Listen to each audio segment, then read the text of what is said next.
Perdoar é coisa para trouxa ou para gente forte de verdade? Já pensou sobre isso? Vamos conversar.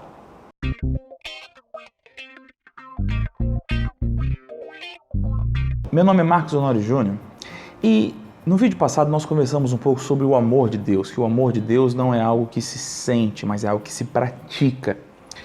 Mas sempre quando surge o assunto do amor de Deus, como o cristão deve ou não deve amar, a próxima questão a se pensar sempre é a questão do perdão. O perdão na Bíblia é algo muito sério.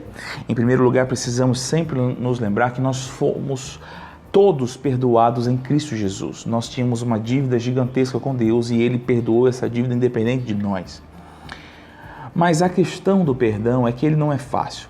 O perdão não é lógico, o perdão não faz sentido. Não tem sentido alguém me ofender e eu simplesmente liberar essa pessoa. Não tem lógica isso. O nosso instinto exige uma reparação, exige que seja devolvido algo. Afinal de contas, me tirou, né? Você me fez o mal, você tem que pagar de alguma forma. Isso faria sentido, isso teria lógica, isso seria supostamente justo. A ideia de perdão, especialmente num mundo pós-moderno, onde a individualidade é maior do que tudo, as pessoas, ele não faz sentido, ele parece muito injusto. Como assim perdoar? Bom, algumas coisas são importantes. A primeira delas, entender, é que se você não perdoar, em primeiro lugar, nada vai mudar. A pessoa vai viver a vida dela, talvez perca a comunhão com você, mas a falta de perdão das pessoas não causa nada de ruim nas pessoas que não foram perdoadas.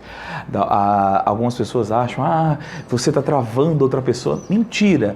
A falta de perdão prejudica unicamente aquele que não perdoou. Em Mateus, no capítulo 18, eu gosto muito desse capítulo, é um capítulo muito sério, um sermão muito sério de Jesus. E Jesus começa falando sobre não causar escândalo, não fazer o mal às pessoas. Mas depois o assunto muda para o irmão ofendido.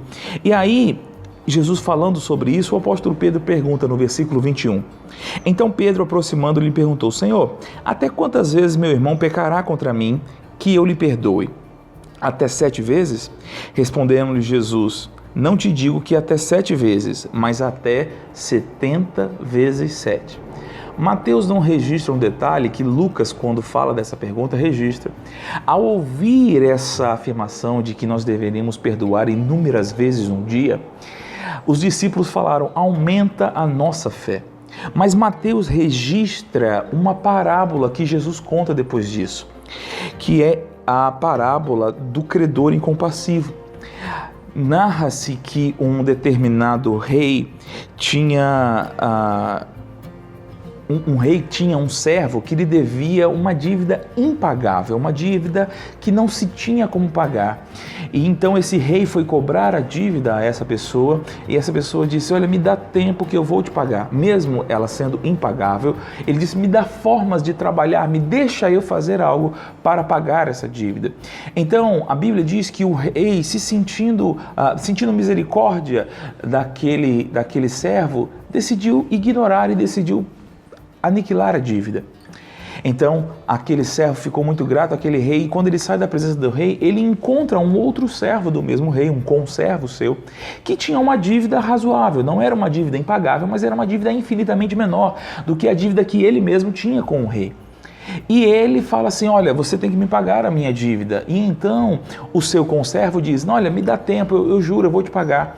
E aí a Bíblia diz que esse servo, uma vez perdoado, não perdoa o seu conservo, não perdoa o seu servo que lhe devia e o encerra na prisão. A história continua dizendo que o rei ouviu essa história, ouviu que aquele a quem havia perdoado não perdoou o seu conservo. E a Bíblia diz que esse rei retomou ou recolocou a dívida na conta do servo que ele havia perdoado e disse: você deveria, já que eu perdoei você, você deveria ter perdoado. E é aqui que entra a verdadeira lógica do perdão para o cristão. Nós temos dificuldade de perdoar as pessoas porque nós esquecemos o tamanho da nossa dívida com Deus. Na verdade, muitas vezes, nós achamos que ela é pequena, nós achamos que a dívida do pecado ela é pequena, mas a dívida talvez de uma traição de um amigo, de uma esposa, de um marido, seja muito maior, mas não é. A dívida do pecado é a dívida de alguém que foi criado com um propósito e destruiu esse propósito e virou as costas para o seu Criador. Quando o homem fez isso, o homem cometeu a maior traição que poderia se cometer, e essa dívida que nós tínhamos com Deus, ela era impagável. E uma dívida impagável só se soluciona com aquele que tem a dívida perdoando. Não é? Quando você tem uma dívida com alguém, essa dívida muitas vezes a pessoa que a fez não pode pagar. A única solução é você assumindo o prejuízo. E o perdão é muito disso, é você assumir o prejuízo do outro. Mas a parábola do credor incompassivo mostra que Deus, Ele assumiu o nosso prejuízo, Ele assumiu a nossa dívida, e não se trata dele ignorar a dívida, mas Ele mesmo pagou na cruz do Calvário a dívida que nós tínhamos com Ele. O que é maravilhoso, o que nos faz glorificar a Deus, o que nos faz ser felizes e gratos a Ele por tudo que Ele fez.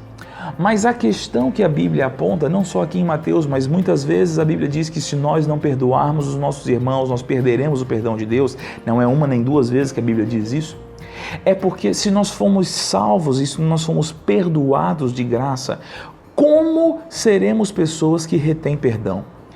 Você só é cristão, você só pode levantar as mãos para o céu, você só pode agradecer a Deus, louvar a Deus, porque Deus te perdoou de graça. Se você foi perdoado de graça, você tem o dever moral de entregar graça às pessoas que te cercam. Muitas vezes eu vejo até mesmo dentro de casais, que é muitas vezes o lugar onde mais se precisa de perdão, não é? As pessoas falando, olha, você tem que estar sem crédito comigo, você está me devendo, você fez isso, eu estou magoado. Mas sabe de uma coisa? Pessoas salvas de graça deveriam aprender a perdoar de graça, deveriam aprender a ser pessoas graciosas. Se fomos encontrados, nos nossos pecados e Ele nos deu vida quando nós estávamos mortos em delitos e pecados, nós deveríamos também dar amor àqueles que estão em pecado conosco, aqueles que nos fizeram mal. Até porque lembre-se que você reter isso só vai estragar a sua vida. Mas sempre que eu me sentir ofendido, eu preciso me lembrar, eu ofendi Deus mais do que Ele me ofendeu.